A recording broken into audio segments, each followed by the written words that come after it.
And we are live. Hello, everyone, and big welcome to this live podcast. Hey, we already people coming in the chat. Hey, everyone. We are doing a live podcast, which is a combination of you will see us, you will hear us talk, you'll be the fly on the wall. You can join in with questions, ask us anything during this, and that will be taken up in the podcast.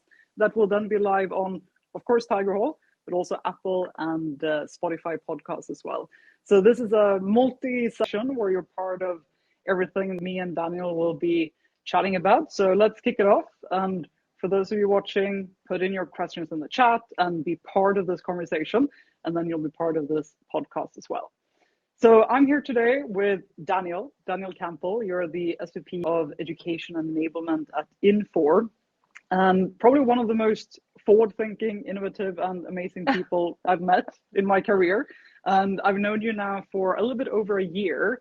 Yeah. I still remember our very first conversation and how you were thinking miles ahead and thinking how you could do things differently. And you were wanting to drive change and so on. So I wanted to start this conversation with getting to know that Danielle a little bit better. Like, how did Danielle become that? Like, how did you become that change maker? Where does that desire to drive change come from? And tell me a little bit about your story and background and how you ended up where you are today.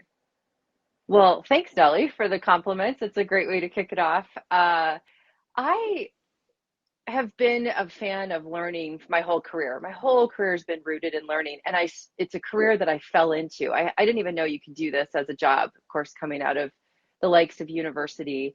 And as time went on, I had the opportunity to work for some very innovative software companies over my career. Different industries, completely different, some super technical, some more end user oriented, big data, you name it. And everywhere I went along the way, I would say a good group of us were trying to figure out what's the next best way to make information sticky or to move people through a learning journey.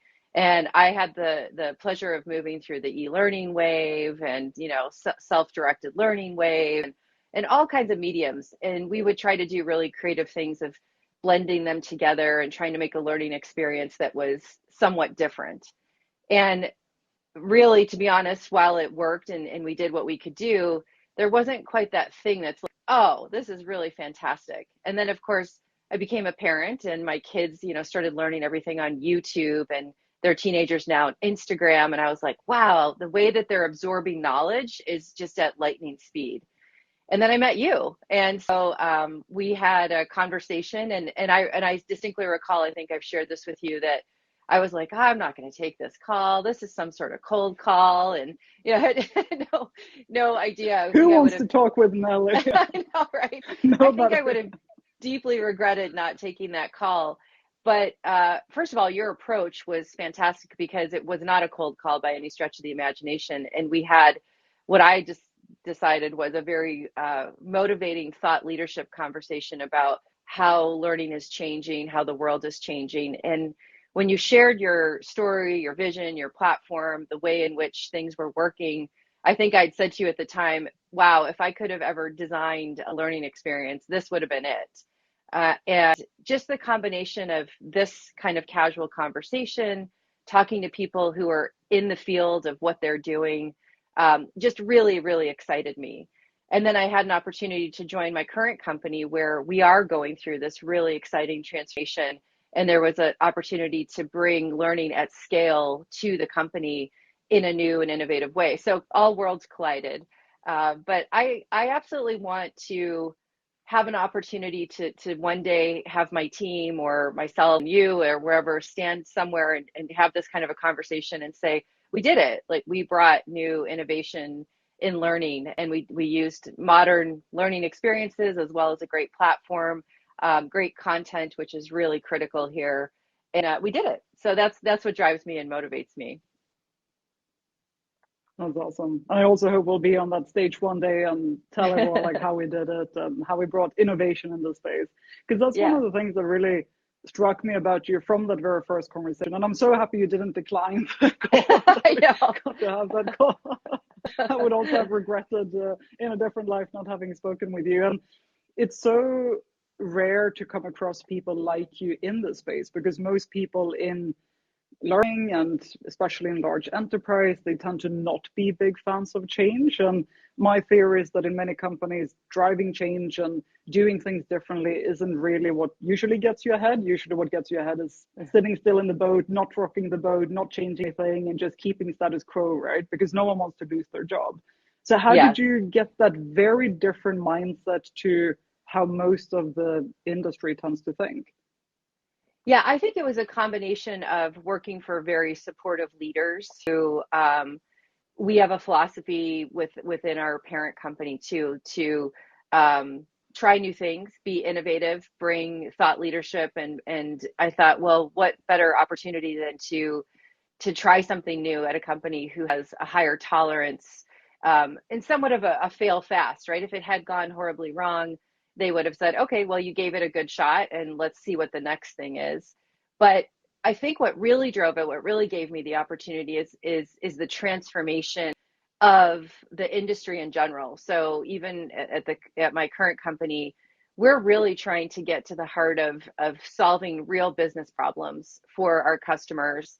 And on top of that, what I would say, upskilling and reskilling a workforce who is in the middle of accepting and adopting digital transformation at scale in an industry, ERP industry, that has historically been somewhat like nobody wakes up and says, oh, I want to buy a new ERP system today, right? It's a huge decision.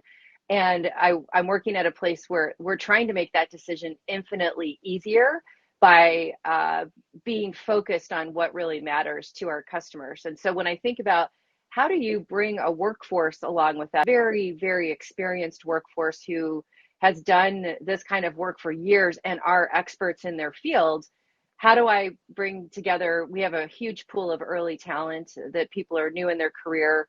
And so they bring with them the sort of SaaS and innovation mindset, but they definitely don't have the depth of experience. And so how do you marry that experience along with that desire to do something differently? And so we had an opportunity to try working with Tigerhall, of course, in rolling out some very specific customer journey innovation internally and trying to do it in a brand new way. So there's no perfect formula. I wish I could tell you, oh, do this and do those things, but it was a bit of a perfect storm of transformation plus willingness to try something new plus the ability to take a calculated risk, if you will, within where I work today.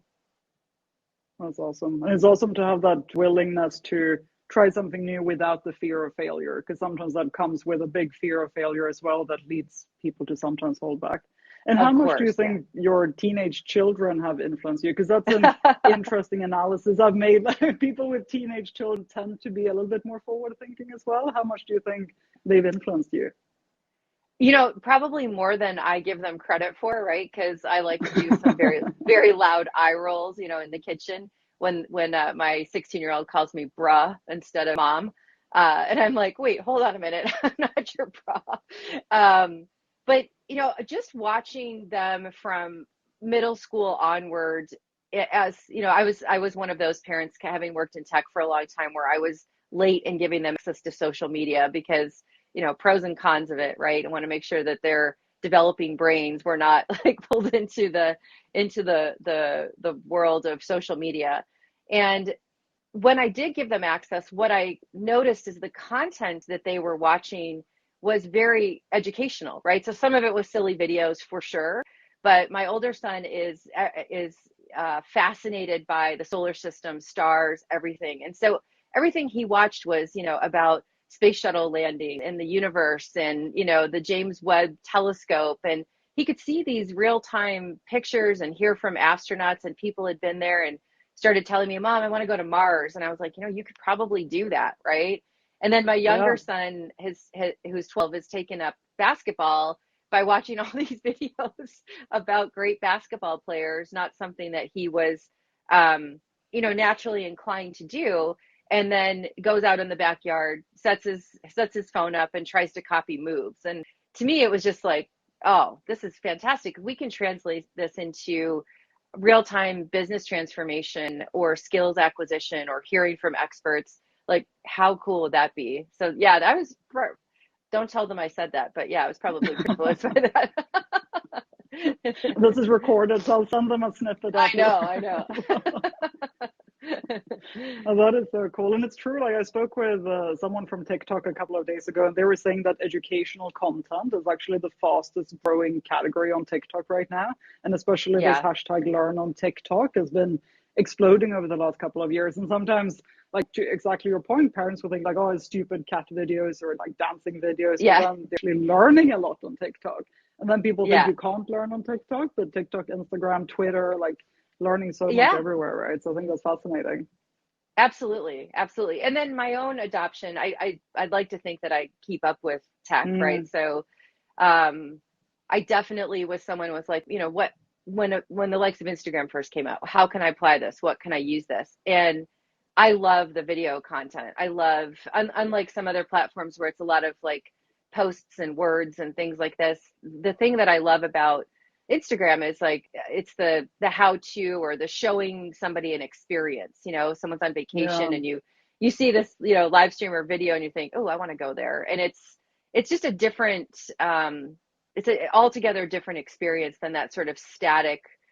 Now, that said, what I love about your particular platform is the variety of content, right? So not everybody learns in that video format. And I think I was sharing with you when we launched our pilot initiative to, I think it was about 400 people at first.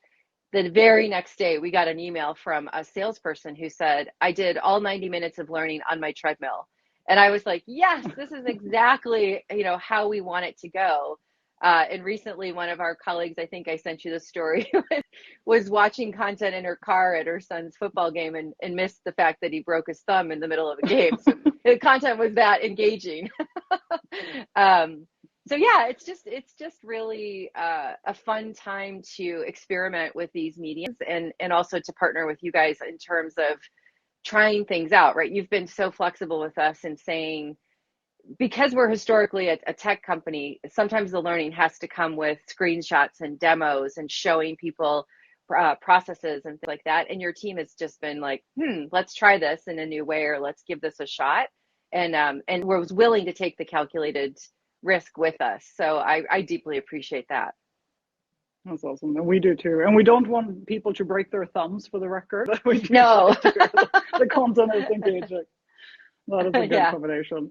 So Yeah. take me back a bit to around the time that we met. You were going through this large transformation and you had this idea of wanting to take that opportunity to revamp learning for the entire organization. Why did you want to do that? Like why at all? Like why would you want to do anything at all? Why not just like continuing the status quo as it was? Yeah, it's a great question. We were looking at systems in general. So I was relatively new to the company, building a team to have an expanded charter. So initially, when I joined, it was more about supporting customer education, which is my background is mostly in working in high tech companies and growing customer education as a business, as a revenue line, but also to push the adoption of software, right? So naturally in the SaaS world, the adoption of software, the renewals, the retention, the customer satisfaction is critical for growth. And I learned over the years that customer acquisition is much more expensive than retention. And so always thinking about it with a customer lens. And then I was given this opportunity internally to think about our own workforce and our partner workforce. And I don't have it 100% right. We're still growing. We're still trying to learn and do the things. We're still figuring out how to do things at scale for our audiences. But it was really around how do we go faster, right? There was a deep desire to say, how do we go faster? The traditional ways of capturing knowledge. And I joined just in the year just after the height of the pandemic. And there was still a lot of remote learning and online learning. People had Zoom fatigue, Teams fatigue, you name it, whatever your internal platform looks like.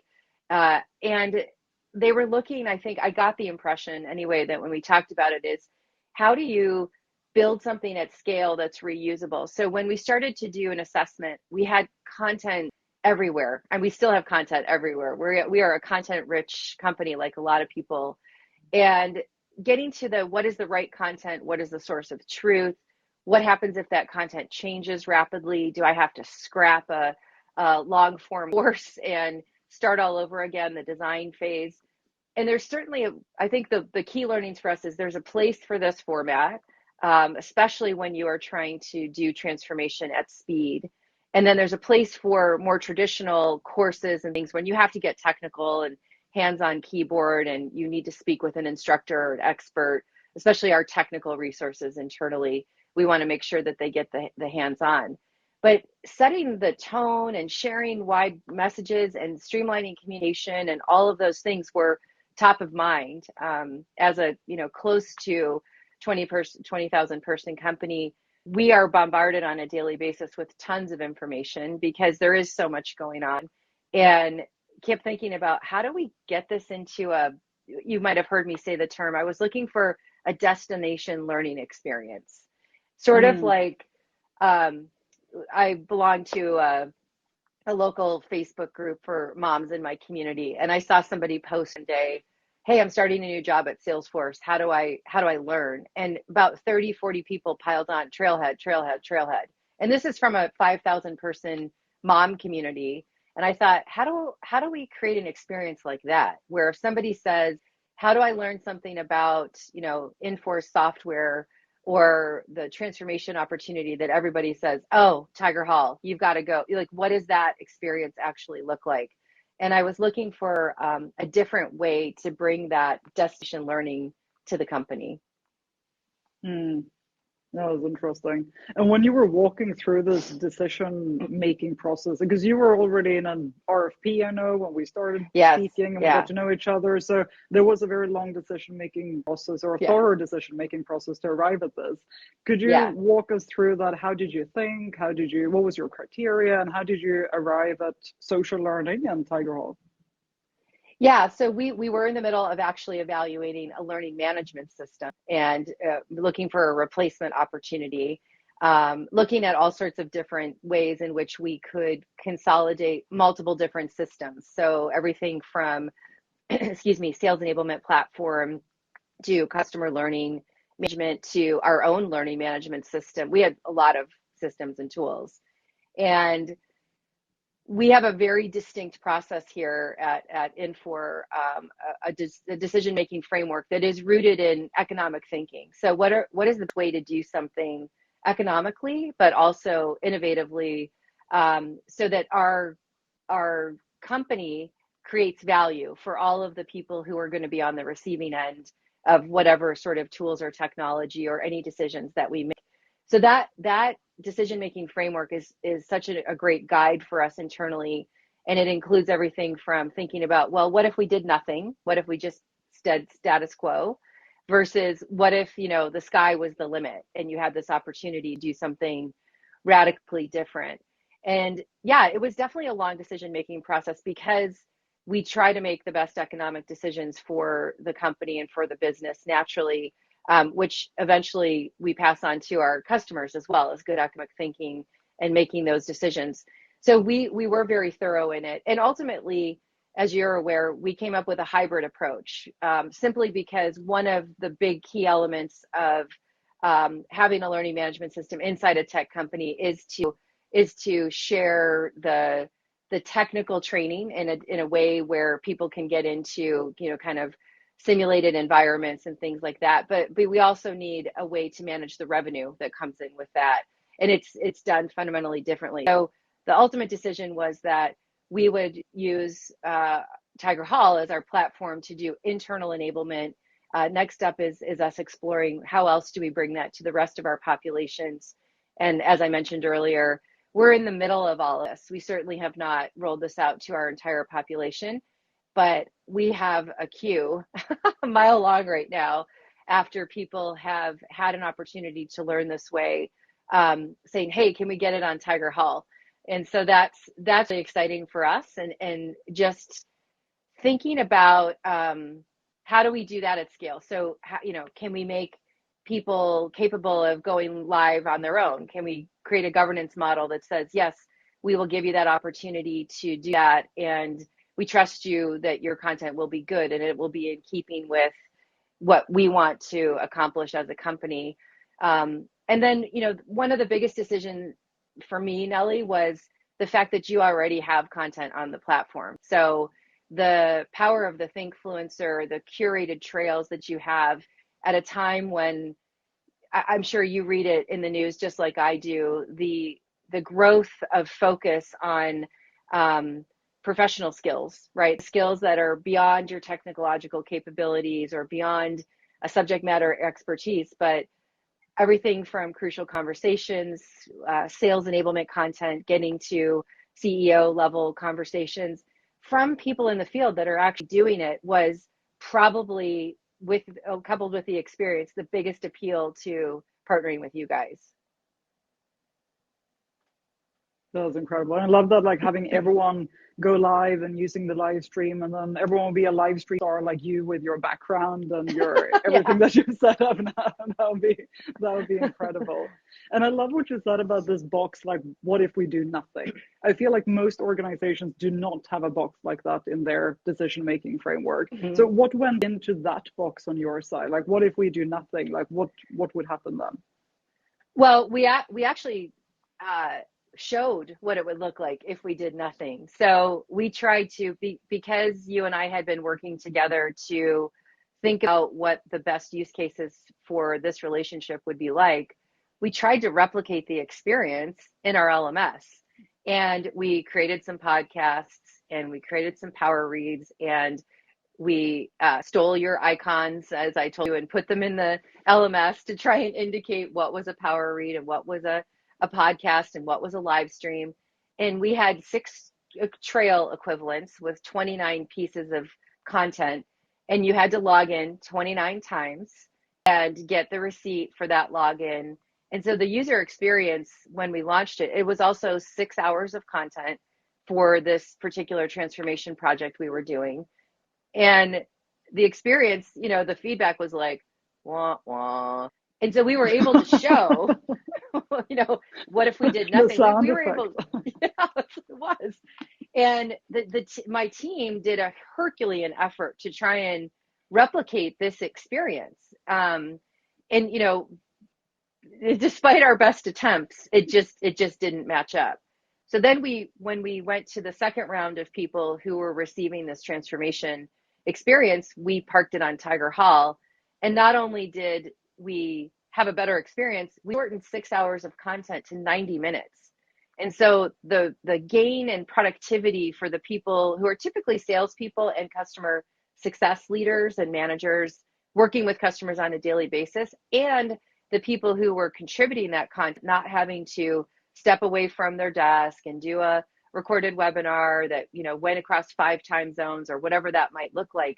That feedback, like it was, that little like mind-blowing emoji. Everyone was like, wow, the possibilities are endless. And so, we had hiccups. Like I bet I could take that 90 minutes of content that we originally put together for our pilot and pare it down to 60 minutes, because lessons learned for the people who contributed to content, I should say, is, there was repetition. Everybody introduced themselves, right? So partnering with your team on best practices for us to get to the level of, I would say, professional contribution of content is a work in progress for us. And I think we're learning through our other initiatives that are all queued up right now.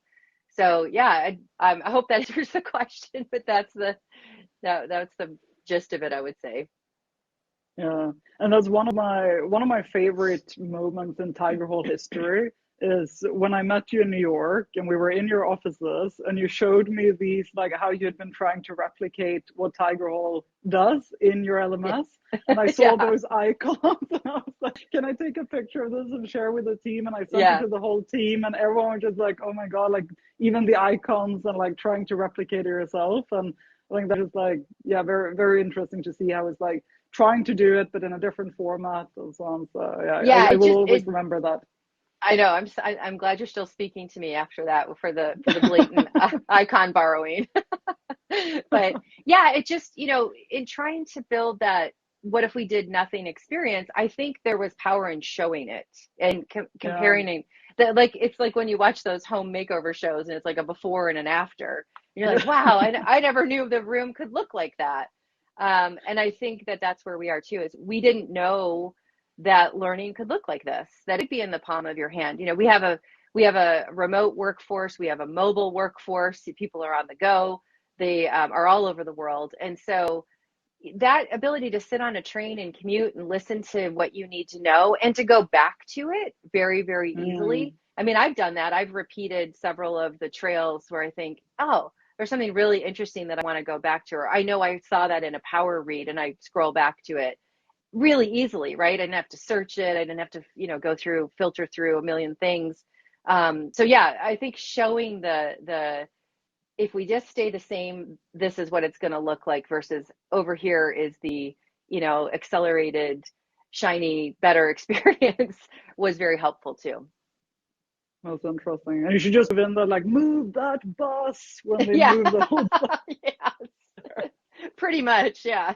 Just add Yeah. that I in. mean, I wish that there's definitely some lessons learned on how we launched this. And despite your team's best effort to give them guidance on the best way to launch this, we were we were we were sort of, what's the right word I'm looking for? We had some constraints just based on what these initiatives had to do. They were time bound and that sort of stuff. So we've got some larger audiences queued up for some additional initiatives, and we will definitely follow your guidance on setting people up correctly. And what I mean by that is, I think that everything is super intuitive. It's a no-brainer. I go into Tigerhall, I find what I'm looking for. I follow a Thinkfluencer. I bookmark a trail. What we did learn, and shame on me for not considering it, is that that isn't the case for everybody. Some people are not, parents of teenagers, or they don't flip through Instagram every day, or they haven't seen TikTok content, and that's totally fine. So we owe them an opportunity to learn how to navigate this experience in a better way. We had someone say, it's so strange, I can see all these other companies content, I think there's a security issue. And we had to explain, no, that's the point. Like, we really want you to see this content from other Thinkfluencers and from people who have something to share with us. So lots of lessons learned along the way, for sure. I Yeah. made some assumptions. I remember that too. Like, oh, we can see everyone's content. It's like, yeah, that's the point. So that's Yeah, interesting. yeah, yeah. And was it enough, you think, to show that, like, before and after the move that bus and an improved experience? Or what was the business case that you brought into this? Because that's something I find that many leaders in this space also struggle with. They want to do something, but they have a hard time bringing the business case and the dollars and cents as to why they should do this and why now. How did you tackle that in your case? Yeah, so it was a bit of an inventory in all of the places that we had learning, and there was a cost to all of that. Different vendor relationships that we have, cost per learner, and then really, I'm a pretty data driven person. Just my background was 10 years in business intelligence and then big data. So we started to look at the consumption, just like you would as a SaaS company. We look at customer consumption. And so we applied that same thinking to our learning, and we started to look at the consumption of people who had other subscriptions to other learning platforms. And you could see this big, uptick of, whoo, I learned the thing, and then I sort of dropped off. But I had Axe for a year, and I used those corporate dollars to have that learning, but I kind of went and got out. That was sort of the experience. We had some people who had that, who wandered into other topics, and those other topics had tended to be professional skills. So we saw this uptick of people really wandering into managing remote teams and working with career trajectory and how to have a crucial conversation, and various different topics. And when we looked at the spend that we had collectively across multiple platforms, coupled with the idea that I couldn't tell you exactly what people did across those platforms. So if you come to me, Nellie, as my CEO, and said, I need a consolidated view of what everybody's learning, couldn't do that, right? Because I wasn't able to connect those experiences without a lot of, sort of magical wizardry behind the scenes, probably in something like Excel, right? Which nobody really has time for. So we really had to look at what is value for spend, but more importantly, what is the platform adoption, right? So one of the things I love about Tigerhall is I can see the user adoption score every day. I can see the people that are logged in, I can see who's active, and I can certainly see spikes when we drop initiatives. But one of the most exciting thing, and this is the data that we've been surfacing, is what are the other topics that people are wandering into? Who are the top influencers? And it gives us the insight to say, wow, our company is clamoring for XYZ information or learning. Lots of stuff on change management and transformation, as you would expect as a company's doing that. So the economics are really about, hey, we're spending this money in other places. Is it impactful? And when we do employee pulse surveys internally, and the number one thing that came up often was, I need more ways to learn, or I've got other topics. And they certainly, despite my team's best effort to build content that met the needs, we just couldn't do it fast enough because the demand is so high among such a big workforce. So ultimately, the decision-making framework that we have, started with this base case, do nothing, and then we spend the same money. What if we take out some of these subscriptions and do something where we build it? Then what if we do something at scale like this? And will eventually that help us lower our costs in other areas? But more importantly, because that is a huge component of it, more importantly, will it drive the transformation and the skill adoption that we need for our own business goals? And we're still in the middle of that. We definitely see people consuming the learning trails that we've built. But what's really exciting is to see the other topics that we have people that have spent 50, 60 hours of learning. And we get great feedback on a regular basis just about like, wow, this content is really helpful. So that was the kind of the 1, 2, 3, if you will, of how we got to the decision that we're at.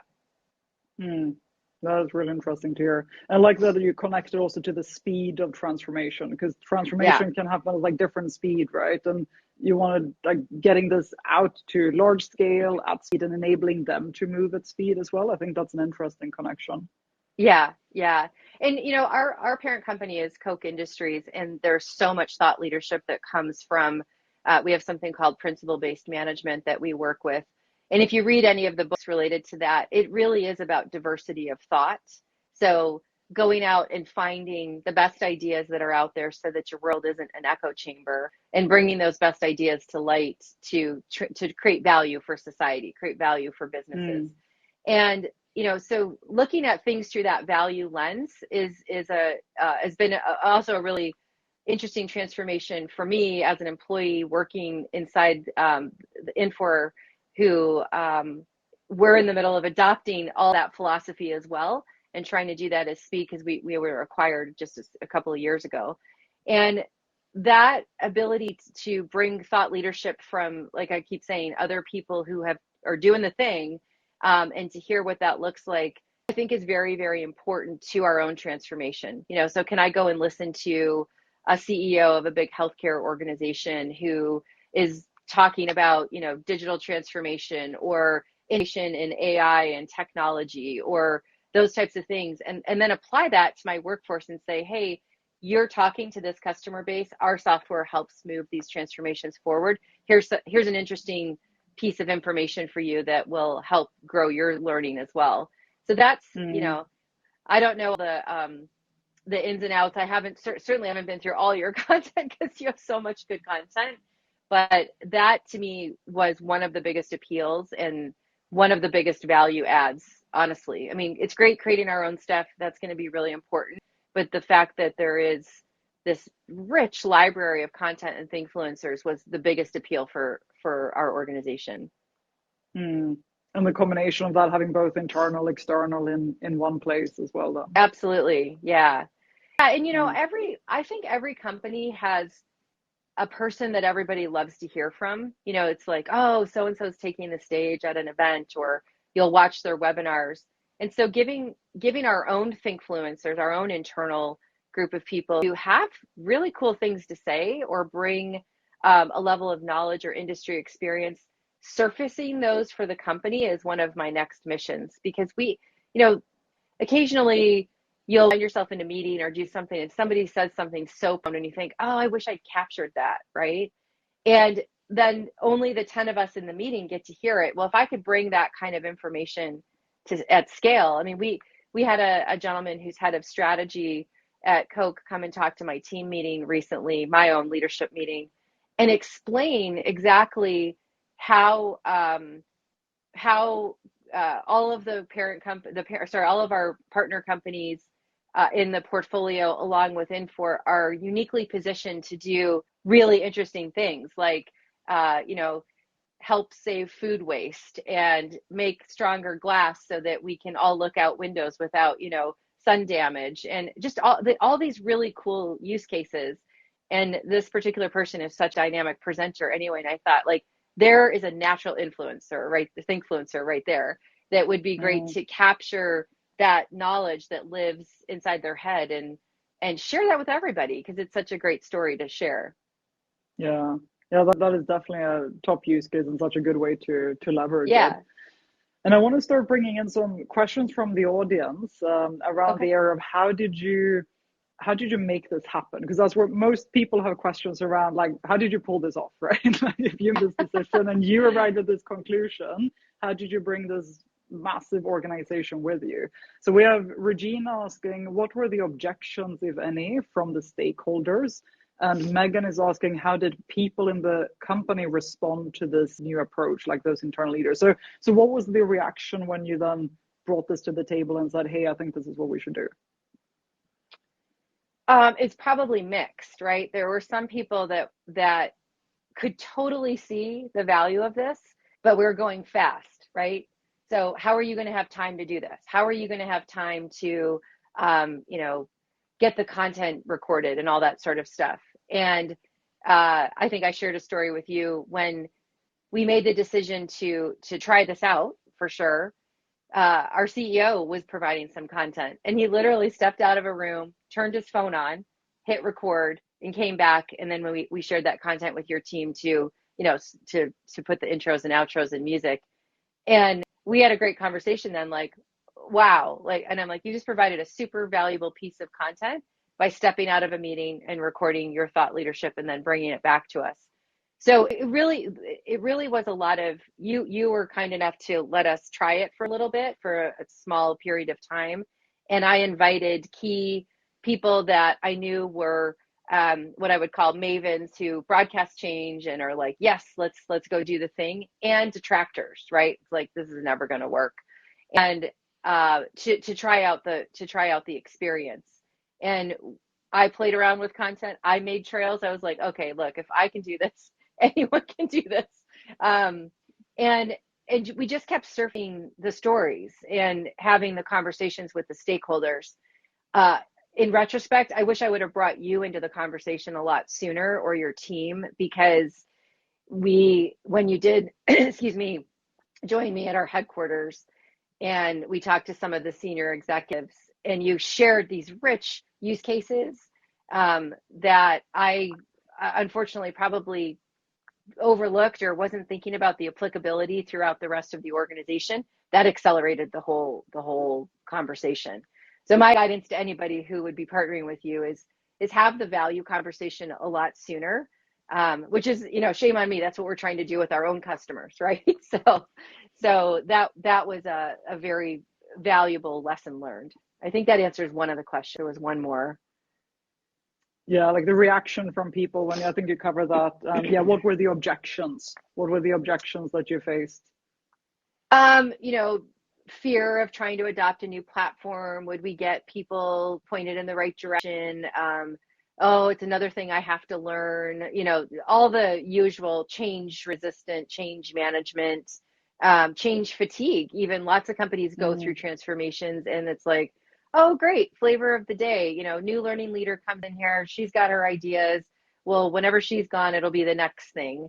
And so what I've tried to impress upon is, like, the possibilities are, in my mind, somewhat endless with what we can do here. Um, Everything from streamlining corporate communications to creating space for our own thinkfluencers to weekly podcast series like Pippa on your staff does, about hot topics related to everything that's on the mind of our own workforce and eventually, hopefully, our partner workforce. And I'd love to see what this could look like for our customers at one point. So, it's you're going to get all the usual objections. I would say too, there's a healthy group of people who are very comfortable doing things the way that they're doing. They're doing curriculum development extremely well, and they've been doing it for years and years and years. And there's always that natural human condition. It's like, well, what does this mean for my job, or what does this mean for my role going forward? And so we have, even in our own team, we have created we created a small group at first to come on the journey and try the experiment with us in terms of like, let's try content this way. And now we're slowly making a bigger and bigger concentric circle. And as people look at the adoption of this as a format, as a way to learn, as an experience, they're like, ooh, I want to get in on that. So now we have people that are not traditional learning professionals coming to us and saying, could I do that? And again, that goes back to my governance discussion, is we could let them do that with a bit of enablement, right? Saying this is what we want this experience to look like. And then all of a sudden you have this opportunity to hear a lot more voices, and it's not gated by kind of a pipeline or a backlog of learning. So explaining all of that, and I probably have driven my team crazy, probably my peers crazy, evangelizing what the possibilities are here. And I think you have to do that. I think that comes with any sort of change transformation. And there's still people that are like, no, thank you. And that's okay. There's going to be a certain part of that population that's like, I need that. So yeah, exactly. And that's okay. Exactly. Yeah, absolutely. Absolutely. Yeah. And linked to that, we have Tom asking, I think this is a very good question, because it's a very common challenge that we hear, is that I really want to do something. I really want to drive change and try something new, but I struggle to get the people in order, like getting the ducks in a row and getting the right people influenced. And many times it's in a larger company, it's how do you then impact the right person in the right order, get someone to influence the other person and so on. Like, what is your advice to Tom here? Like, if he wants to do something, but the wider team does not, like, how could he make that happen? Yeah, I don't know if I have a magic bullet answer for that. I would say, based on my own experiences, figure out a problem that many people have and come with a solution on how to solve it. So if you are painting the picture, it's like, I've heard you say again and again that this is not working, or again and again that we can't do this, or employee survey comes back and says, gee, I wish we had different ways to learn, for example, which is something we experienced. Or the cost of doing something is going to take a lot more time in terms of cost and a lot more resources and money. Or you have to say no to a whole bunch of things because you've got a narrow focus. So figuring out what is the problem that they're trying to solve, and then coming to them with, I think I have a way that I can solve your problem. Will you let me try? For me, it was the classic show me, tell me, let me try, which is an age-old learning, kind of philosophy, is show me what the possibilities are, tell me how this is going to make my life better. Oh, and then let me try it, right? So getting this, for example, into the palm of people's hands. And in the beginning, Nellie, like, I had a personal subscription because I was playing around and looking at it with how does this apply to the enterprise? I don't think there's a magic bullet, other than you will find your, again, what I call mavens. These are the people who will shout from the rooftops. They're early adopters. They think innovatively anyway. So if you look for them in your organization, they're the people I would find in meetings that are like, have we thought about this? Have we thought about that? And juxtapose that against your detractors that was, like, that's never going to work.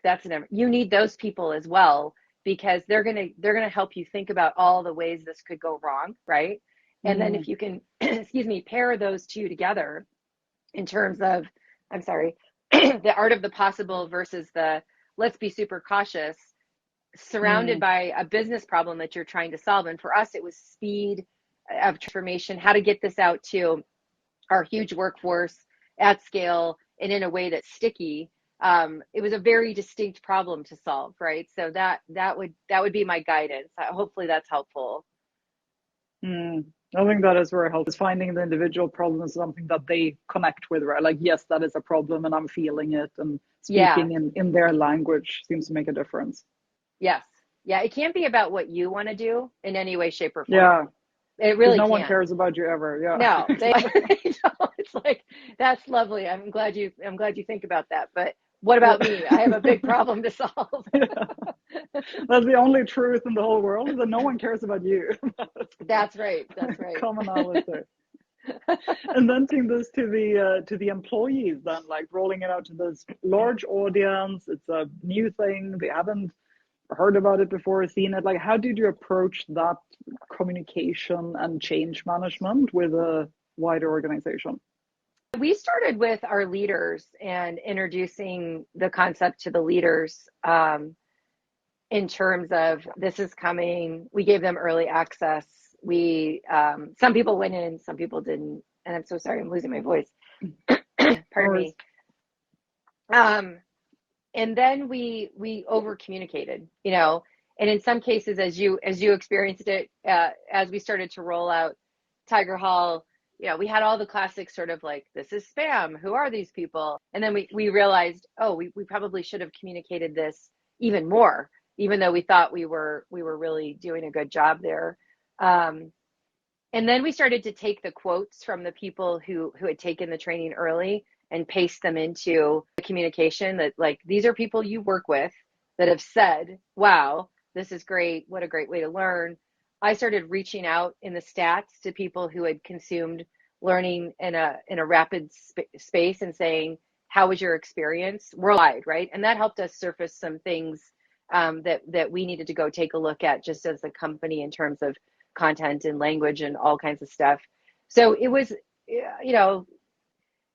sometimes it felt like one person at a time. We brought them along person at a time. But we also had a unique situation where there was a deadline on the consumption of the training because we are going through this transformation. And we started surfacing the statistics like, hey, team, this group is light years ahead of the next group. You got to catch up, or don't forget to do your learning.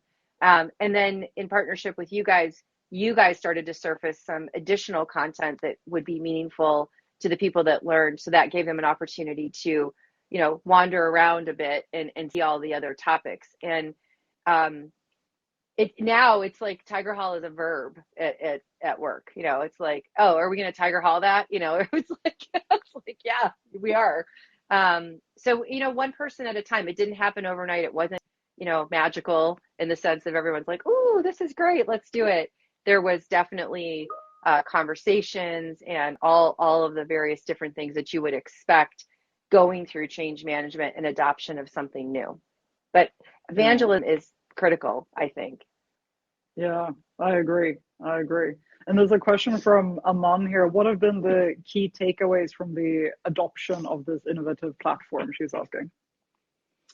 Yeah, that so if I frame it in our own content that we have had to build and share, in partnership with Tiger Hall, it's been that you could get even more succinct. You could get even more crisp. Um, the human nature is we know repetition is good for learning. We absolutely know that.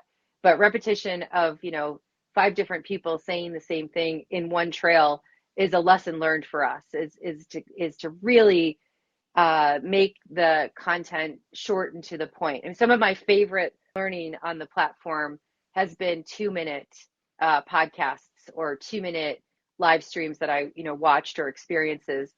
And one of them was how to say no to a customer. And I can still tell you the three things that person shared on that particular piece of content and experience. And it's like, how do we reframe our thinking that we're going from very large PowerPoint presentations that take anywhere from 45 to 90 minutes to tell somebody a thing that could be summed up in a backyard barbecue conversation. Like, what is this? It's this. Oh, cool. What is that used for? It's used for this. Great, I got it. And you move along versus, and then da da da da da da da, right? And so the biggest takeaway has really been about you were super helpful, Nellie. And like, I asked you, what does a production team look like this if I want to do some of this at scale in terms of creating and capturing content and then partnering with you guys on best practices at the enterprise level, is to just get people to pare down their messaging, as I ramble on and tell you to pare down your messaging. But that to me is the most critical learning for us. Yeah, that makes sense. And Brittany is asking, how happy was your team to get out of the dreaded LMS? Oh, I wish I could say that we are out of it. We're actually implementing a new one. And like I said, it's because, we are a company, ERP software. We still have to have hands-on product-based training that is, it's an event, so there's an environment, there's all these other pieces and criteria that are necessary. But what we've decided to do is make Tigerhall the front door to a lot of that learning, especially internally, and to surface that content through a trail that is meaningful and do the connections. I would say the people who are helping to produce this, less than getting out of the LMS, it's been more about there's a palpable excitement around new innovative ways to capture information. And again, there was some resistance like, oh, I don't want to do that, or we tried that before, or that's just like e-learning. And as you can see, it's not anything like e-learning. And so there was a lot of excitement and people putting their hand up and saying, I want to learn how to support this. I want to learn to contribute the content to this, and to help move the ball forward. So in the beginning of this relationship, I was probably on every phone call and, experienced in making sure everybody was coming along. And Nellie's team was super patient with us as we went into launch our accountable customer leader stuff. And now I'm not there, right? And so the team is just like, we got it, and in partnership with Tigerhall. So yeah, there's still a need, unfortunately, for LMS, but we've picked what we think is a very innovative LMS to partner with this innovative experience. And I would say I see LMS vendors rapidly thinking about how to make this a rapidly better experience. And I think that the partnership and the connectivity will help move that as well. Yeah, that's super cool. And what are you hearing from employees, apart from missing when their sons are breaking their thumbs? Yeah. What else are you hearing from employees? Because that's also a question that I always ask whenever I meet leaders in the space, like, what is the feedback that you're getting from your employees on your current platforms? And they usually also have no clue, or almost like don't like, oh yeah, like they also have an opinion about the experience Yeah. that they're being put through, right? So what have you seen? What's your before and after move that bus in terms of user feedback? Yeah, so we have a very targeted population that we've rolled this out to, and we're doing that intentionally. We didn't just want to drop it on the entire company. We wanted to do lessons learned and trial and stuff, and what was really interesting was one of the populations is that first group of people that I referenced earlier who had to experience the 29 registrations, us trying to simulate podcasts and power leads. They are now in the round 2 of their training on this platform. And the feedback was like, where was this when you were trying to teach me the first level of this training? The experience is generally, I'm not going to say it's perfect, right? Some people are just like, I don't want to learn this, or I don't want to, why should I know this? And that's just absolutely normal. But the people who, they appreciate the time back, right? So the gained productivity is one of the biggest, I would say, pieces of feedback that we get is like, I did not have to spend 6 hours doing this. You got to the point, you told me what I needed to do. The content contributors have been really excited about being able to literally turn their phone on and record something, or to provide context for the building of a power read or whatever that might look like. And so it's been, I'd say, mostly favorable. Now I may get a bunch of emails after this from my team saying that's not what we're hearing, but I honestly haven't run into, other than like maybe I don't want to put it on my phone because I don't like having work stuff on my phone, or I'd rather use it on the desktop, which of course is an option. The feedback has just been like, this is super cool. And then lots of questions like, I could be doing, our product team has said, ooh, we could do product readiness updates like this platform. Our communications organization, oh, we could do corporate communications and town halls. That would be really fun to do an experience in a live cast like this. So all these people, it's what I feel has sparked a lot of art of the possible and a lot of creativity. But people just really like the experience of it. It's in the palm of your hand for the most part, for the people that aren't using the desktop app. And it feels very, very personalized. So yes, there is corporate content, but my preferences in the feed that I get, it's sort of like, this is really cool because these are the things I'm thinking of. And of course, you all have programmed it to get smarter and smarter every time I click on something. It's like I have a million boxes of things I ordered off to Instagram and like, where'd that come from? Right? Because they've got my number. So, so yeah, it's been, I think very positive. That is how it works. That is how it works. That's great to hear. And before we wrap up, time is flying. I want to leave it one more question, and then we're wrapping up. It's a question about how do you navigate getting other departments involved? Do you manage it for all of them, or how does that work? Yeah, I think, you have a very diverse customer base. And so for us, we are the education and enablement team for the company. I would imagine other companies have created need or champions in other departments, right? Maybe it's marketing, or maybe it's product, or maybe it's human resources, or those types of things. We are the aggregator for the most part, of learning at the company. Now, there are tons of pockets of other groups doing their own learning and doing very innovative ways because they've got to go fast, and we can only so much. But we have become the curator of Tigerhall requests and projects, so that we can track and manage the quality. And then that's allowing us to create governance, just in terms of what we don't want to do is flood the platform with too much content, right? I believe there's a method to the madness, if you will, in that my team is evaluating, do we really need to build that, or does it already exist in your platform, right? So sales enablement is a great example. You have all kinds of really beneficial sales related, if I'm a seller, sales related content, crucial conversations, the art of the storytelling. And so if somebody comes to us and says, can you build me a communication presentation? I want to be able to redirect and say, this actually already exists, and I want you to watch this trail, or here's something that you could learn from. So we have become right now the curators as we continue to roll this out.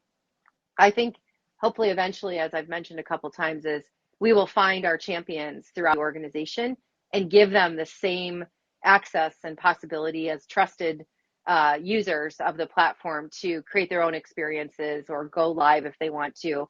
But we definitely want to make sure that the quality and the experience remains intact as we go along. Hopefully that helps. Super. And to wrap up in true Tigerhall fashion, I want to ask you 3 actionable steps for someone to take in the next 24 hours if they want to drive change, or 3 reflections that you've learned on this experience, 3 top advice for the people who are here. Oh, way to put me on the spot, Nellie. That's always. That's the point of life. Yes, absolutely. I really do think this is about solving business problems in everything that we do, right? And so I would say figure out what is a problem that your organization is struggling with, and think about it from the perspective, is it an information problem? Is it a perception problem? Is it a culture problem? What is the thing that is actually going to move the dial forward for if you support other parts of the business, or if you're bringing innovative ways to learn to a company, for example, as opposed to, hey, I think this is a cool way to learn. It's more of, I think I can accelerate the movement of getting a fix for your business problem by using a platform like this or doing something innovative. So that's the first one, is identifying a key problem and how to do it. The other would be to figure out who your champions are, right? So where are your change agents? Where are the people? And they may be in very unlikely places. They might be in your product organization. They might be in your finance team. That you never know, right? So having those conversations with multiple stakeholders around, hey, the business has this problem. This is the way I'm thinking about it. What do you think? And bringing those champions along with you. And my third piece would just be persistence. Like, I was relentless about this. And, I know I had many conversations with Nellie, like, I just see the possibility. I got to move this thing forward. So, like I said, I probably drove my own team a little crazy along the way because I kept everything was like, we could put it in Tigerhall, we could do this, and we could do social learning. You could be a Thinkfluencer, and so that kind of goes back to the persistence and evangelism. That would be my three pieces of advice for what they're worth. Love it. And persistence takes you very far in life in many situations as well. Yeah. So love that advice. Thank you so much, Danielle. You've been fantastic. This has been such a great conversation. We keep getting comments here as well. It's been really interesting, quite inspiring. Thank you, Miranda, for tuning in. And thank you, everyone who was here with great questions to contribute to this conversation. If there's someone that you think would like to hear this, but hasn't been able to make it today, there will also be a link to the podcast that you can share afterwards. So you can catch up on audio or on live. So in true Tigerhall fashion, mix of formats. And thank you so much for being here. And thanks again, Danielle. And it's a pleasure to see you today, and have a good rest of the day, everyone. Thank you. Thanks, everybody. Thank you.